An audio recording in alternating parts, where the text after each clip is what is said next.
What's up, YouTube? First 25 hours in the airplane. I've been flying for about 6 weeks now, and it's taken me 6 weeks to get 25 hours, which I'm not super excited about. Originally I wanted a 2.0 a day. That's just not how it went. Aircraft availability and instructor availability kind of just pooped all over my plan. So anyways, my total hours are right here. Total hours in everything is 330. It's really 329.4, but we'll say 330 because why not?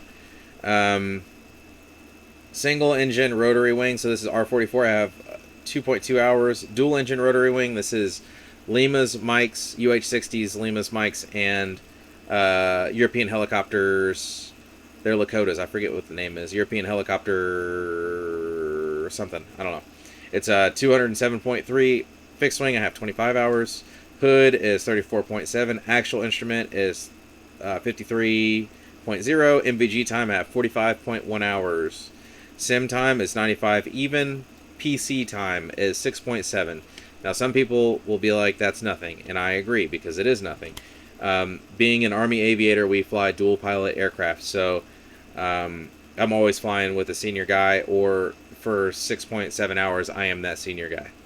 So, dual received is 329.4, and then cross country is 133.4 time. And that's it. So that's my experience.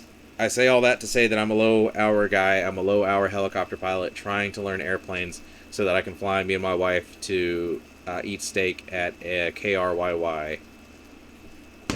I don't know. Trying to fly airplanes, so maybe I can make some money doing airplane stuff.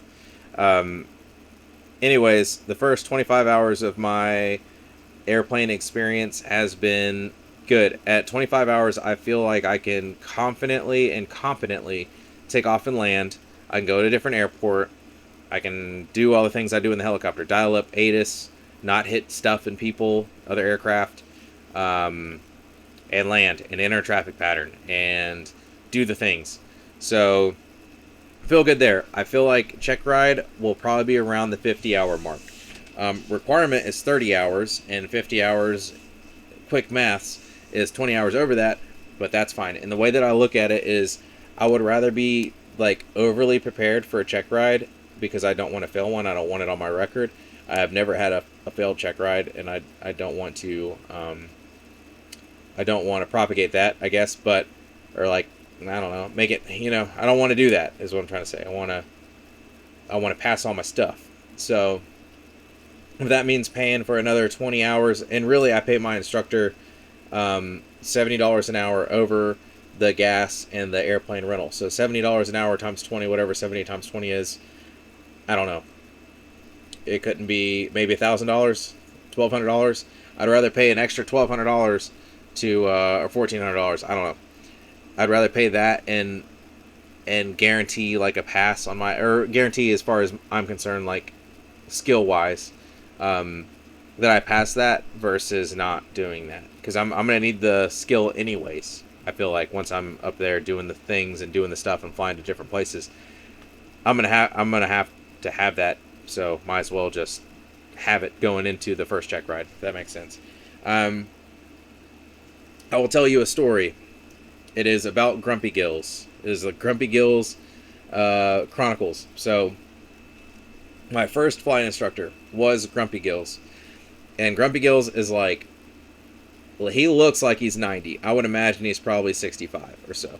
He was an old air traffic controller, and then he got a CFI license, and he teaches really no one that I've seen. I was the only... No, I take it back. He had another student. He had one other student besides me. And anyways, so the reason why I ended up with Grumpy Gills was because he was the first name on a airport CFI list. So I went up to the airport and I asked, hey, who do you have that can teach me airplane things? And they said, these people, and they gave me a list. They're like, here you go. And I looked at the first person on that list. I looked and I was like, called him. And then that Grumpy Gills had a 172, and I decided ahead of time I wanted to learn 172s. So I talked to him. He seemed nice, seemed like a nice guy. He was a nice-ish guy, I guess, on the outside, showed me the plane. But as soon as you get in the cockpit with him, it's kind of hostile cockpit. kind of I know everything, you know nothing. You're always wrong, I'm always right, and not just towards me, but like other aircraft. Like we'd be entering a downwind, and he'd be like, "Why is that person doing this? Why are they doing that? Why they even make that call? They're idiots." That was it. He would always call everybody idiots. All right. Anyways, so he would call everybody idiots, and he'd be like, "They're idiots. They're all idiots. They're all idiots. That's wrong. They're wrong." But he could never tell me why they were wrong or where it said in the FAA like FAR aim where it said what they were doing wrong. They were just wrong, and he could never really prove why they were wrong. So that was kind of strange. So Grumpy Gills wasn't the best. What made me question his not really existence, but kind of was I made an exiting a runway call. So I was on runway 8, and I said Cessna 288 exiting or off the active, and he came back, or he said over the headset like, "Don't say that." And I was like, "Okay, why?" And he was like, "Because they can see you. Everyone can see you. So you're just tying up the radio." I was like, "Okay, well, what about the people that are 10 miles away that are tuning up after ATIS and they're trying to get the traffic? You know, can they see me from 10 miles away? Especially living in the mountains?"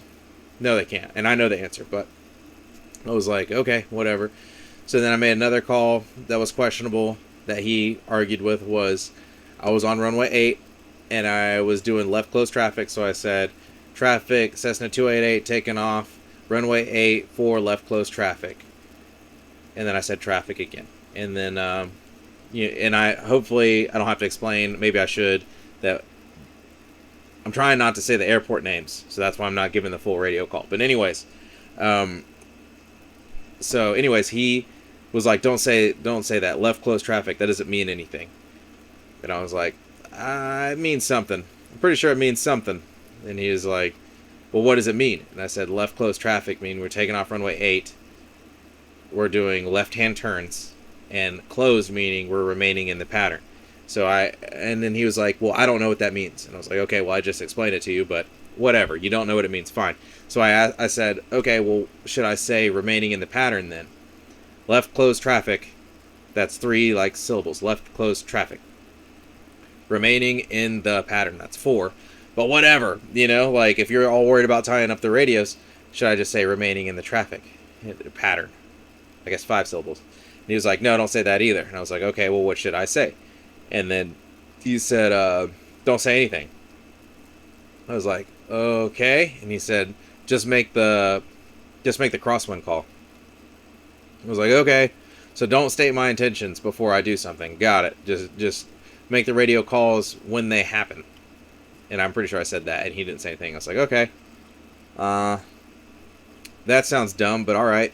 So then when we were coming back into our home airport one time, he wanted me to land to the extended threshold, which you can't do. You can take off from the extended threshold, you can do your run up, whatever, you can take off, but you can't land to it. So I said, clarification, I was like, "Hey, you want me to land to the extended threshold? Like, you want me to touch down on the extended threshold before the runway?" And he said, "Yes." And at that second, I was like, this dude is fired. I am not flying with this dude again. So, when we landed, we went and got gas, whatever. When we were going to get gas, I met this other young kid, because at the airport we get gas at, there is no standard way to get gas. There's no left to right, right to left traffic. There's none of that written down. I asked the people at the office. They said that there's no such thing.